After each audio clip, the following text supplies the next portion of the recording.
সাময়িক স্বস্তি। বৃষ্টির ঝোড়ো ব্যাটিংয়ে বাউন্ডারি পার করলেও কমল না গরম। ফের দক্ষিণবঙ্গের 8 জেলায় অরেঞ্জ অ্যালার্ট জারি। কবে কোথায় হতে চলেছে বৃষ্টি? দেখে নিন আগামী 5 দিন কেমন থাকবে আপনার জেলার আবহাওয়া। দীর্ঘদিনের অস্বস্তিকর গরম এবং ভ্যাপসা আবহাওয়ার পর অবশেষে স্বস্তির বৃষ্টি পেল দক্ষিণবঙ্গ। শুক্রবার ভোর থেকেই কলকাতা সহ একাধিক জেলায় ঝোড়ো হাওয়ার সঙ্গে বৃষ্টির দাপট শুরু হয়। রাতভর গরমে নাজেহাল হওয়া মানুষজন সকালবেলার এই বৃষ্টিতে খানিকটা স্বস্তির নিঃশ্বাস ফেলেছেন। আকাশের মুখ ভার থাকায় দিনের বেশিরভাগ সময়ই মেঘলা আবহাওয়া বজায় থাকার সম্ভাবনা রয়েছে।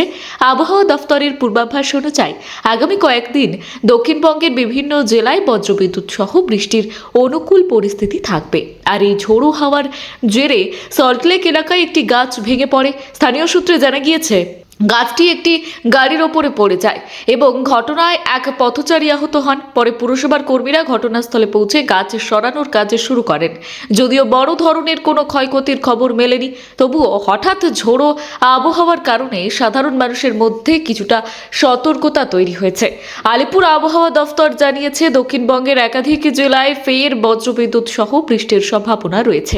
বিশেষ করে কলকাতা, হাওড়া, হুগলি, উত্তর 24 পরগনা, দক্ষিণ 24 পরগনা, পূর্ব মেদিনীপুর, বীরভূম, মুর্শিদাবাদ এবং নদিয়া জেলায় ঝড় বৃষ্টির প্রভাব বেশি দেখা যেতে পারে।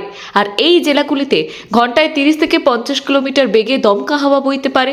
পাশাপাশি বজ্রপাতের সম্ভাবনাও রয়েছে। আর সেই কারণে সংশ্লিষ্ট জেলাগুলিতে কমলা সতর্কতা জারি করা হয়েছে। আবহাওয়াবিদদের মতে এই ঝড় বৃষ্টির ফলে দক্ষিণবঙ্গের প্রায় সব জেলাতেই তাপমাত্রা 2 থেকে 3 ডিগ্রি সেলসিয়াস পর্যন্ত কমতে পারে। গত কয়েক সপ্তাহ ধরে তীব্র গরম এবং আর্দ্রতার কারণে মানুষ যে অস্বস্তিকর গরমের মধ্যে ছিলেন, এই বৃষ্টি তা কিছুটা হলেও কমাবে। তবে এটি এখনো পূর্ণাঙ্গ বর্ষার বৃষ্টি নয়, ফলে কয়েকদিন পর আবারও তাপমাত্রা কিছুটা বাড়তে পারে বলেই আশঙ্কা করা হয়েছে। আবহাওয়া দফতর আরও জানিয়েছে শুক্রবার থেকে রবিবার দক্ষিণবঙ্গে ঝড় বৃষ্টির সম্ভাবনা সবচেয়ে বেশি। শনিবার তুলনামূলকভাবে বৃষ্টির পরিমাণ কিছুটা কম হতে পারে।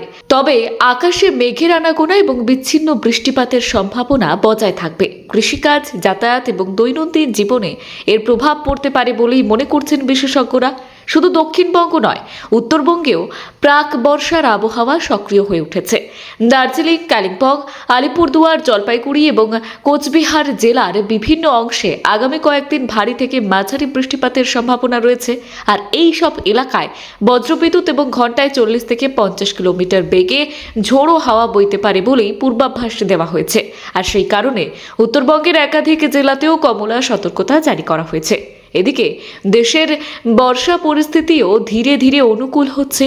কয়েকদিন আগেই কেরালায় আনুষ্ঠানিকভাবে দক্ষিণ পশ্চিম মৌসুমি বায়ু প্রবেশ ঘটেছে। এরপর মৌসুমি বায়ু ধীরে ধীরে দেশের অন্য অংশে ছড়িয়ে পড়ছে। আবহাওয়া বিশেষজ্ঞদের মতে বর্ষার অগ্রগতি স্বাভাবিক গতিতে এগোলে আগামী দিনে বাংলাতেও মৌসুমি বৃষ্টির পরিমাণ আরও বাড়তে পারে। ব্যুরো রিপোর্ট, গলসি বার্তা।